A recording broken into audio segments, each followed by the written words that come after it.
There is a silence that comes before dawn in old cities. A silence so heavy it feels like the breath of the dead, watching from behind stone walls, listening from underneath cobblestones smoothed by centuries of footsteps. Some say it was during the Black Winter of 1383, when the river froze solid and the bells of St. Hraben cracked from cold. Others claim it began with the trial of Otilia the midwife, whose screams echoed 3 nights straight before she fell silent. Forged by the city's blacksmiths under torchlight, they bore no adornment, no symbols of judgment or mercy. Only raw iron oxidized with rust and sorrow. And within them, suspended high above the streets, bodies twisted with time, some skeletal, some bloated, some forever curled as if trying to hide from the gaze of heaven. And whose bones rattled in her cage for 19 years until the metal itself crumbled. 2 merchants, omens of ruin. To the condemned, the final breath of daylight before the rats came. He observed how the bodies decayed in different seasons. He noticed how some bones vanished overnight. And above all, he asked the question no one dared whisper: why? In the heart of one such city forgotten by most maps, nestled in a forgotten bend of the Danube, there once stood a gate called Krovik's Mouth, and hanging from its battlements, twisting gently in the morning fog, were the iron cages, the kind that do not bite, but linger, and he would not rest until he found them. Not many remember when the first cage went up. Gregor spoke little, but his hands were sure. He taught Isidor how to dislocate a shoulder without breaking the skin, how to sever a spine cleanly, and how to recognize the moment when a prisoner stopped fearing death and began begging for it. He led Isidor to a cellar below the city walls, a place few knew existed. There, in the candle's trembling glow, stood something that should not have been. But all agree on one thing: the cages were never empty for long, he recorded. And inside it, nailed to the back wall, was a parchment so ancient it crackled when touched, of spirits unclean, of men who could not die, but should never be allowed to live. It spoke of cages of containment designed not for the flesh, but for the soul. Not to kill, but to imprison that which should not roam. They were shaped like men, but crueler, too narrow for comfort, too wide for escape. His father, a retired scribe with ink-stained hands, raised him in the shadow of the wall. Every morning, the boy would wake to the moans of wind scraping iron, and every night he'd fall asleep counting the silhouettes of the damned, swaying in the moonlight like broken wind chimes. To the children of the city, they were monsters in the sky, but to one man, the man whose name the city has scrubbed from records, whose story was buried beneath 6 feet of gilt and stone, the cages were something else entirely. His name was Isidor Komensky, and he was born under a blood moon in the year 1431. His mother died in labor. Isidor did not fear the cages, he studied them. While other boys played with wooden swords, he sketched the mechanisms of the cage doors. Justice, said the butcher. Deterrence, claimed the magistrate. God's will, murmured the priests. But Isidor knew the truth had teeth. By the time he was 20, he had apprenticed under the city's executioner, a man named Gregor Vlaska, whose face was always hidden behind a veil of red silk, not out of shame, but tradition. Yet even in the gore, Isidor remained distant, detached, curious. He did not weep, nor revel. One winter evening, after a triple hanging at the plaza, Gregor finally broke his silence. It was a cage, yes, but not like the others. Its bars were twisted, almost grown like roots. Its door bore a lock without a keyhole. Isidor read it. And from that moment, everything changed. The parchment told not of punishment, but of binding.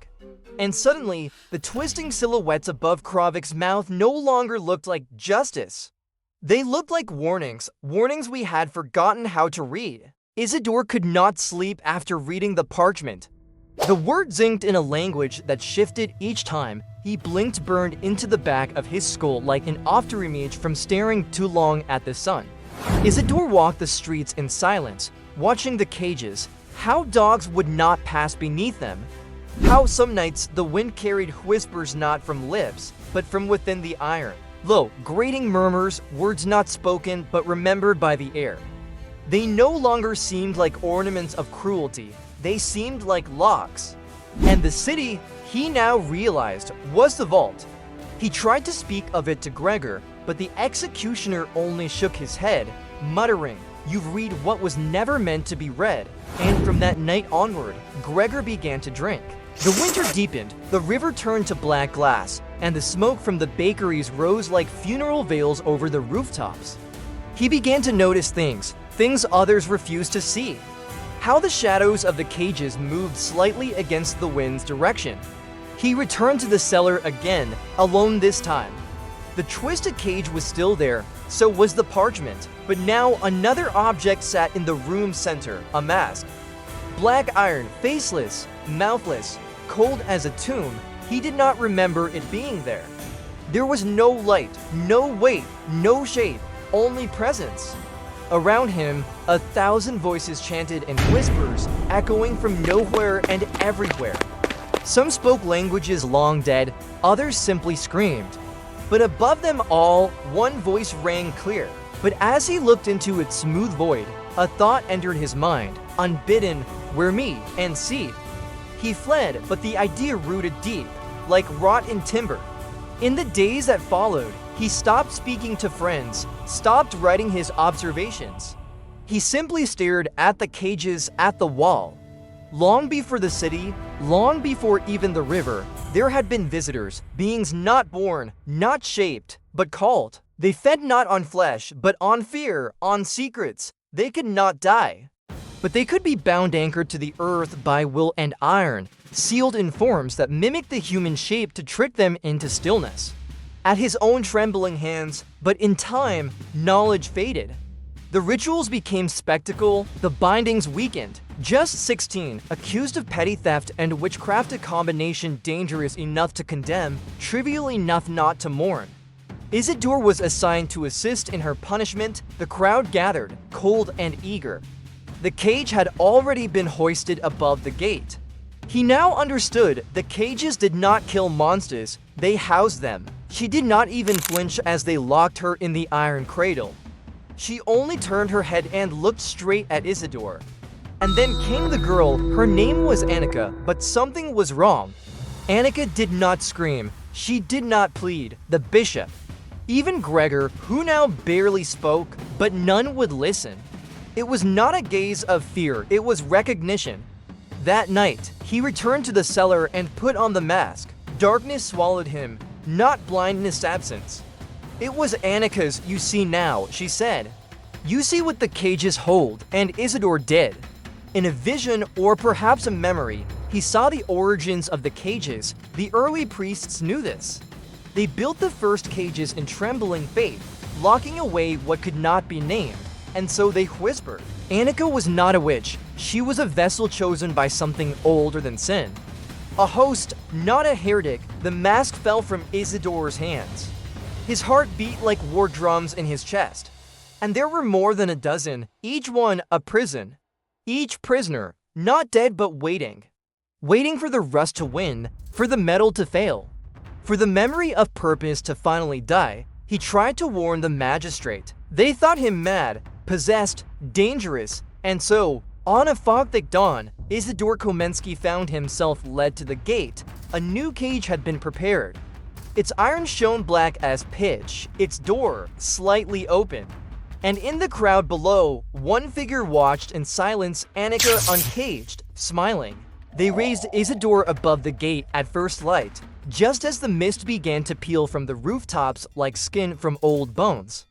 His cage was different, newer, darker, welded shut not with nails but molten iron. The mark of silence etched into the base, a circle with no beginning, no end.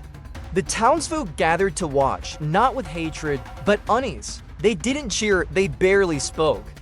For though they believed him mad, something in the air that morning whispered otherwise. Isidor did not scream. His eyes, glassy and distant, gazed not at the crowd, but far beyond, as if watching a storm approach that only he could see. And above him, lining the battlements, the older cages creaked softly in the wind, like iron throats clearing after centuries of silence. That night, the bells of St. Hraben did not ring. And the next morning, the first death came, no marks of violence, no trace of poison. Just a smear of blood from both ears, and a face frozen in such terror it made grown men cross themselves. Some were guards, some were passers-by. One, terrifyingly, was a priest, his face caved inward, as if something had pushed from within. No witnesses, no explanation, only the same expression in every corpse. Shock, not of pain but of realization. A guard, young, pale, forgettable, was found sprawled below the north wall, mouth open, eyes blackened, tongue bitten through. Whispers spread faster than the plague. "The cages are angry," said the washerwomen. "The wrong soul was taken," hissed the beggars. The bishop ordered sermons, the magistrate threatened fines. The executioner Gregor vanished. His voice was weak, yet when he spoke, the air bent to hear it.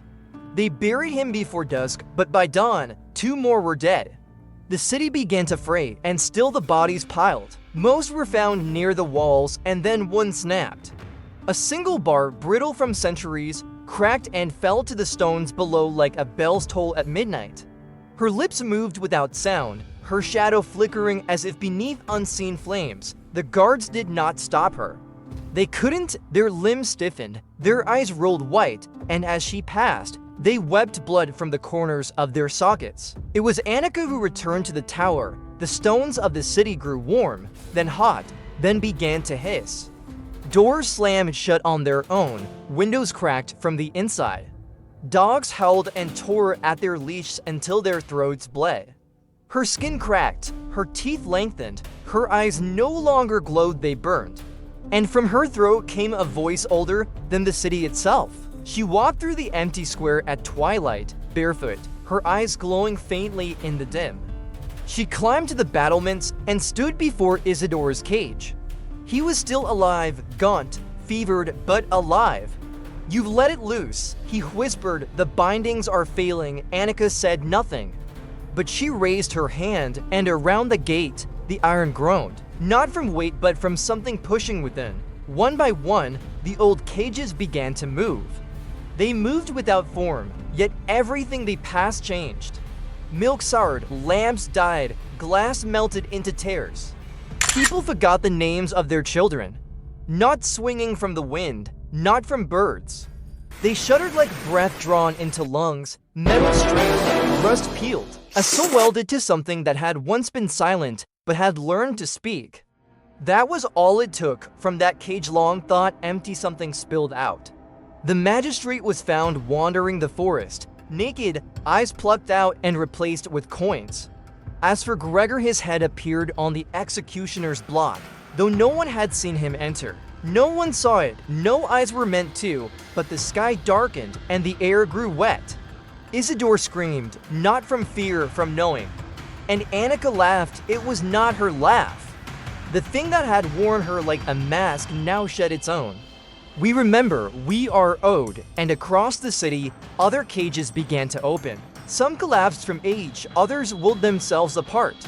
A dozen, then 2 dozen, from each, a fragment escaped shadows with weight, voices without mouths, hungers without name. The city fell into a silence deeper than death. By morning, half the population was gone. The bishop hanged himself in his bell tower. And high above it all, Isidor remained, watching, with eyes that no longer wept. He was not dead. He could not be, because he, too, now carried one of them inside. A prison within a prison, and it spoke often.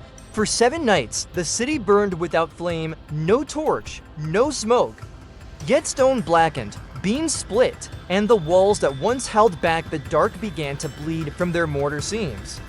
What spilled was not blood, nor water, but memories not human, leaking from the cracks of ancient bindings undone. Names lost to centuries now whispered themselves through broken shutters, crawling into ears and etching themselves behind the eyes of those few who remained.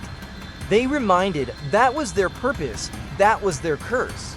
Each one a sentient echo of what had once been bound within human flesh, murderers, heretics, oath breakers, but twisted through centuries of torment until only the sin remained shed of soul, like a word shouted so many times it forgets its meaning. But they would not remain long. The things that had once slept in the cages of sleep is even a word they obeyed now walked freely. They did not eat, They did not hunt, and in the center of it all, Isidor Komensky still hung in his cage, not rotting, not breathing, watching. The great library collapsed inward, pages dissolving into ash before they hit the ground. The cathedral bells melted mid-ring, their notes stretching into an endless scream. Every major city, every fortress, every citadel had once hung its own, and time is kind to forgetfulness. The key was never the metal, the key was the understanding. And once that was gone, nothing could hold them. A network of silence, built not to intimidate, but to hold the unholdable. Secrets made flesh, crimes that could not be killed, sins that had to be remembered through suffering. The river reversed, churning upward toward the sky as if trying to escape. The creature inside him stirred, but did not flee. It knew its place, for Isidor had done something the others had not. He had not simply been possessed, he had understood. She sang of the first hunger, the first betrayal, the first cage. He had spoken its name not in fear, but in recognition. And so the cage had become not prison, but pact. From his perch, he saw the world end in pieces, but he remained the eye at the center of the collapse, behind which hangs a single cage. But no roads remained, the city had detached. From maps, from time, from memory, it became a wound in the world, sealed in fog, visited only in nightmares, and a shiver behind your spine when the wind finds your window at night. And below him, Annika no longer girl, no longer anything stood among the rubble, arms outstretched, her voice carrying words in a language that did not move lips but bones. And with each note, another city somewhere far away cracked its stones in sympathy. You see, this city was never unique. It was simply first to forget. Long ago, the world had known of these cages not as punishment, but as preservation. But men are poor archivists. The cages became tools, then symbols, then curiosities. Until, one by one, they fell empty open not by malice, but by ignorance, nothing except one man. On the final day, the sky split not with thunder, but with laughter, low, mocking, familiar. It came from Isidor's cage. The voice that spoke from him was not his, but it wore his cadence, like a skin pulled tight across teeth. We are not here to destroy, it said, we are here to teach. The few survivors silent, broken, faceless crawled to the city's gates. They say now that if you wander too far along the Danube, on certain misted dawns, you might glimpse the outline of a gate in the distance, a gate that no longer exists, and inside that cage, a man not quite dead. A keeper of things that should not be remembered, but must never be forgotten. And sometimes, if you listen closely, you'll hear the iron creak. Not from rust, but from something inside, turning to look at you,